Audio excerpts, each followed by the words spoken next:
Avez-vous déjà pensé à quel point chaque détail de la dernière scène est plein de sens et de profondes révélations spirituelles? Aujourd'hui, nous approfondirons les 20 moments clés de cet événement décisif dans la vie de Jésus, un dîner qui a marqué à jamais le cours de l'histoire. Mais d'abord, si vous souhaitez approfondir ces sujets et découvrir d'autres ainsi, abonnez-vous à notre chaîne pour ne rien manquer. Le premier point à considérer est que la scène a eu lieu lors de la célébration de la Pâque, l'une des fêtes les plus importantes pour le peuple d'Israël, commémorant sa libération de l'esclavage en Égypte. À cette occasion, Jésus s'est présenté comme l'agneau pascal, anticipant le sacrifice qu'il ferait pour la rédemption de l'humanité. Le choix de Pâques n'était pas dû au hasard. Jésus connaissait bien les prophéties de l'Ancien Testament et savait que ce moment était l'occasion idéale pour accomplir le dessein de Dieu. Comme lors de la Pâque juive, au cours de laquelle un agneau a été sacrifié pour sauver le premier-né du jugement divin, Jésus s'est offert comme l'agneau dont le sang sauverait spirituellement tous ceux qui croient en lui. Vous qui l'écoutez, réfléchissez à cela. Qu'est-ce que cela signifie? Le sacrifice de Jésus pour vous?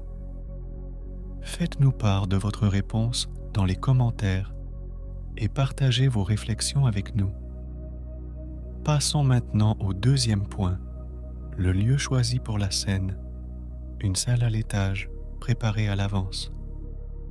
Même ce geste apparemment simple cachait une signification profonde. La préparation de la salle était un symbole de service, une image du plus grand acte de service que Jésus s'apprêtait à accomplir. Offrir sa vie pour le salut de tous. À l'instar des lieux spéciaux de l'Ancien Testament désignés par Dieu pour des événements cruciaux, la salle de la dernière scène est devenue le cadre de la nouvelle alliance qui allait changer à jamais la relation entre Dieu et l'humanité. Au troisième point, nous rencontrons le lavement des pieds. Il s'agissait d'un acte d'humilité et de service accompli par Jésus qui, bien qu'étant le Maître et le Seigneur, s'est penché pour laver les pieds de ses disciples, tâche habituellement réservée aux serviteurs. Ce geste démontrait combien il était important pour Jésus d'enseigner l'humilité à ses disciples. Pierre, hésitant au début, a finalement accepté, comprenant que l'essence du christianisme réside dans le service des autres sans réserve. Le quatrième point nous amène à Judas, qui n'a pas trahi Jésus dans l'ombre, mais en pleine lumière, lors du dîner communautaire.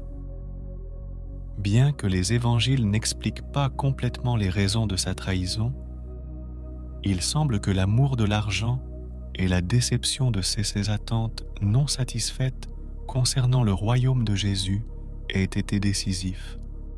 La trahison de Judas n'était pas seulement un acte humain, mais faisait partie du plan divin de rédemption. Même dans ce triste événement, nous pouvons voir la main de Dieu réaliser son dessein.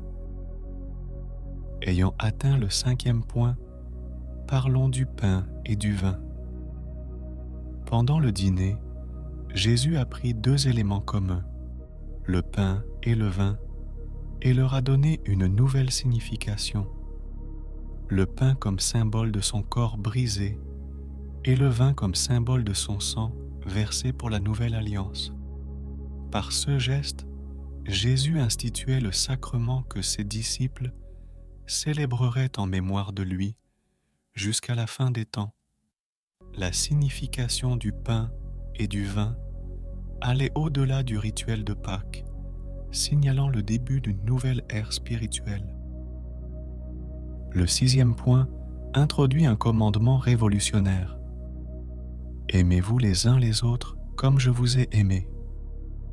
Il ne s'agissait pas d'une simple invitation à l'amour fraternel, mais d'un amour sacrificiel, à l'exemple de Jésus. Aimer comme Jésus signifie se donner pleinement, sans attente, un amour capable de transformer le monde. C'est un commandement qui nous invite tous à mettre de côté l'égoïsme et à rechercher le bien des autres, principe essentiel pour quiconque souhaite suivre les traces du Christ. Passons au 7e point, où l'on retrouve la révélation du traître.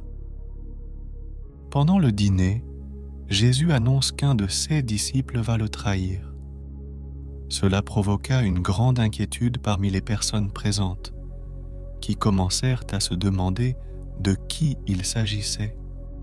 Jésus savait bien qui réaliserait la trahison, mais il a donné à Judas l'occasion de se repentir jusqu'au bout, un acte de grâce que seul Dieu pouvait accomplir.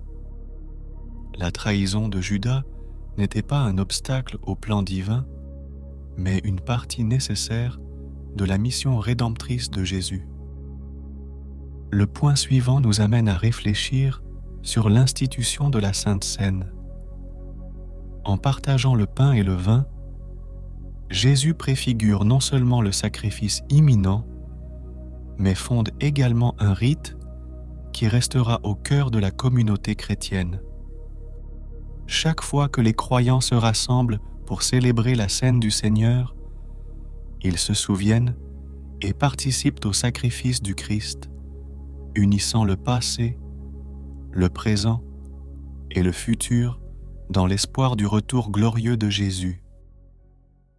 L'amour de Jésus pour ses disciples et pour toute l'humanité se manifeste dans le 9e point, la prédiction du reniement de Pierre. Jésus, connaissant les faiblesses humaines, annonce que même Pierre, l'un de ses plus proches, le reniera.